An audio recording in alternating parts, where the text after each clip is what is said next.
All right, we're here with my great friend and the esteemed boxing journalist, Gareth A. Davis of the Daily Telegraph in England.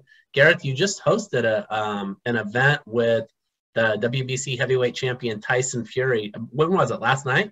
It was last night in Bristol. Yeah, really good audience. He's done about 20 tour dates dotted around the UK in the last few weeks, and they absolutely love him. It's great fun doing it. I think it's about the fifth one I've done with him. And it's every time it's different, but that's Tyson Fury, unpredictable, you know. What did he have to say last night? Well, he said that he is retired. He talked about it at length about what he puts his family through, those tough Wilder fights, that third fight that he thought, you know, it's either him or me when he got beyond the fifth round. And you know, he's teased both, it's going to take $500 million to get me back.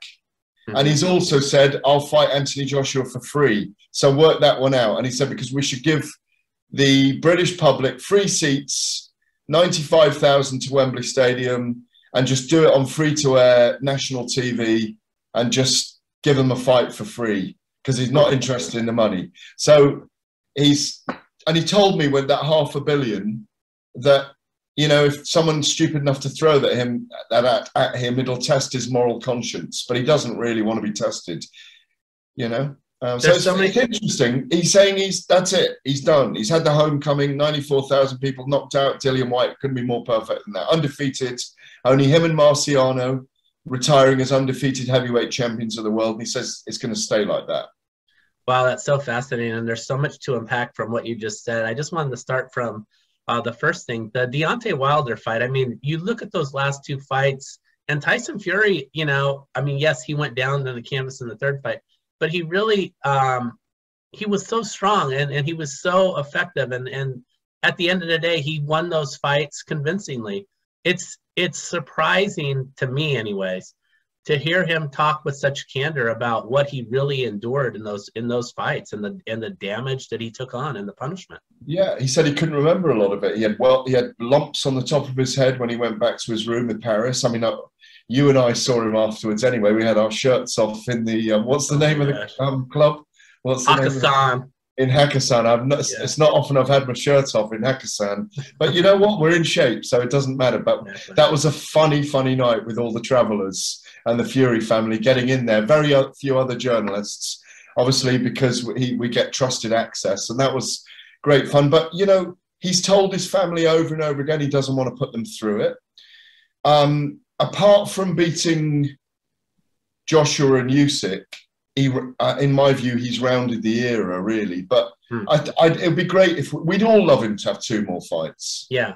Against Joshua and against Usyk. And then it really does. He's the formidable guy of the year. He can walk away, whatever it's 30-0 or 29-1 and 0-1. And, you know, he's already got a massive legacy. He's crossed over as a huge entertainer. People love him now. We sang American Pie at the end of the night. People always expect that. His mental health story and his narrative reaches so many people. He's an extraordinary character. And you've got people like Frank Warren and Bob Arum now describing him as the most entertaining guy in boxing since Muhammad Ali. And I think he's getting there. There's no question about it. You know? Oh, that's a great point. But I do think, Gareth, I want to get your thoughts on this, because I do feel like right now he's in this space where he can say that he's retired. And, you know, he can say, like, I am the king and all of that stuff. Yeah. But next month, we've got this huge fight coming up, the rematch between Usyk and Anthony Joshua. Yeah. And at the end of the day, whoever emerges from that fight likely is going to be calling out Tyson Fury. And I think that, again, looking at not only how he came out of the Wilder fight, but how he so dominated Dillian Whyte, and the way he can talk so crisply and clearly, it doesn't seem like this is a guy who's been diminished. And it seems like this is a guy who's ripe to embrace all of those millions that you're talking about by fighting the winner of that next fight. Yeah, look, he plays down the riches and he plays down all those other things. But I think, you know, he doesn't need it at the moment. Like you say, so he holds all the cards, he holds all the aces. He's the guy they all want to face. after this fight between Usyk and Joshua, whoever wins it, and Usyk is a big favourite, but Joshua's got a big puncher's chance and needs to get the job done in the first half of the fight, in my view. I think if Joshua wins, they'll definitely tempt Fury back. He will definitely want to fight Josh. There's no question about it. We know, we've been around long enough to see these things, and whether it's the amount of money or just how they do it, they'll get him back one way or another. Forget broadcasters and rival promoters and all of that kind of thing. It will happen. If it's Usyk, I'm not so sure. I don't think Fury's necessarily got anything to prove against Usyk. And remember, Joshua hasn't won all the belts. Fury's actually won all the belts in 2 reigns. Those 5 belts against Klitschko, if you include the main 3, not the WBC, the IBO, and the ring, and then he's had the WBC. There's nothing he hasn't done. So, you know, that trilogy with Wilder will go down as one of the great heavyweight trilogies. You know, the family are very proud, the Traveller tradition, 10 generations of bare-knuckle boxers. They don't want him to lose. It's a bit like they don't want Tommy Fury to lose to Jake Paul, do they? They want to get him in absolutely tip-top condition because there's a lot of jeopardy there. Yes, I do think he'll be tempted back, but it might take a big thing to tempt him back. Or he might need a time away from the sport to whet his appetite again. Yes. By the way, one of the theories that I've heard floated by some respected boxing people is that Fury would not fight Usyk because he doesn't like the matchup. I find that hard to believe, and I actually don't believe that. He's too big for him. He's as good a boxer. He's too big for him. It might not be that exciting a fight either, I think. And it might be a gangly kind of octopus, you know, against a smaller tarantula kind of thing. I think that kind of fight. Lance, just pause for a second. Can you pause the video for 1 second? Yes. So, Gareth, I spoke recently to Anthony Joshua's new trainer, Robert Garcia, and he seems pretty excited about, you know, what they're accomplishing there while training in London. Look, we know Robert Garcia. Robert Garcia is an offensive first type trainer. Is that going to help Joshua immensely as he deals with this rematch of Usyk? Yeah, but just to give him the confidence to be aggressive and to make him do that rather than think he's got to stand there and jab. Look, his jab can be very effective against Usyk used in the right way as well. He's the taller, longer man. On paper, he should, and bigger, heavier, stronger man. On paper, he should beat Usyk. Usyk's got that weird crab-like movement. Remember Pacquiao at his best when he used to do that with his feet? And he can create angles. Another tricky southpaw. People forget that about Pacquiao. He created angles. He's very tricky southpaw. And I think Usyk is that kind of fella. But I do think Garcia is a massive help. He's definitely filled Joshua with confidence. I've been with Joshua in recent weeks and spoken to Robert and to Angel Fernandez, who's working with him as well. They've aligned the 2 guys, the old coach and the new coach. Rob McCracken has gone. But I think he's a great choice, because he's got to be aggressive in this fight. He will have more respect if he puts Usyk down, doesn't finish him, and then gets knocked out himself than if he goes out there and tries to box Usyk again. For me, if Usyk's there after 7 or 8 and hasn't had 7, 8 rounds and hasn't taken some heavy shots from Joshua, Joshua's not done it right again, or he hasn't been able to find the wherewithal to find the holes in Usyk's game. And look, if he does beat Usyk, I think it's one of the biggest fights on the planet since Mike Tyson and Evander Holyfield, since Lennox Lewis and Mike Tyson, even though that came late.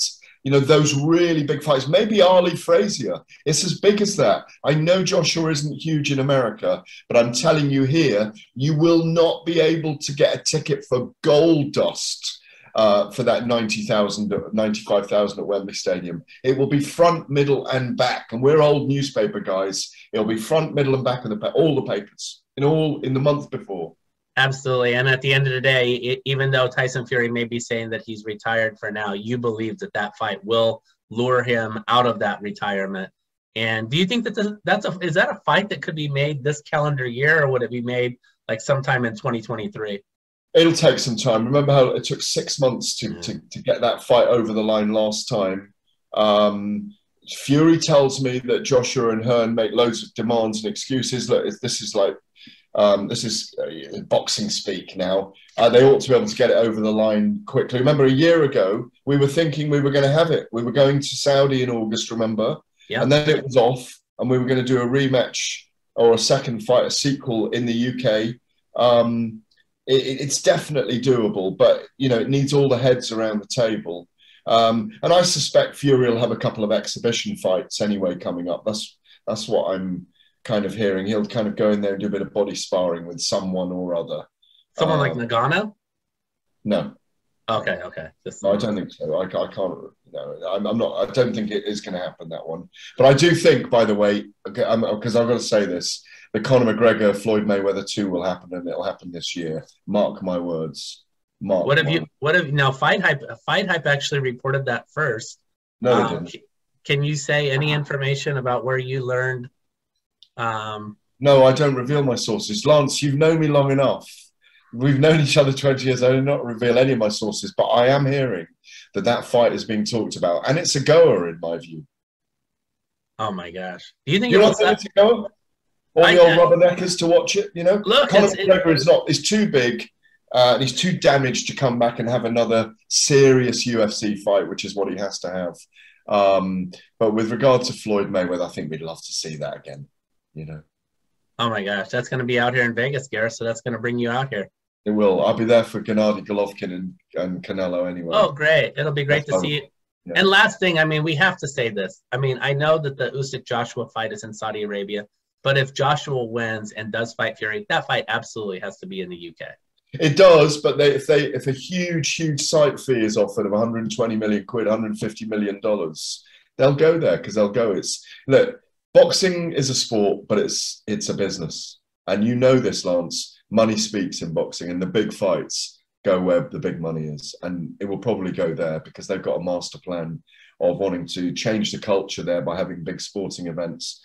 And I'll be there on August the 20th for Joshua and Usyk in Saudi Arabia, in Jeddah.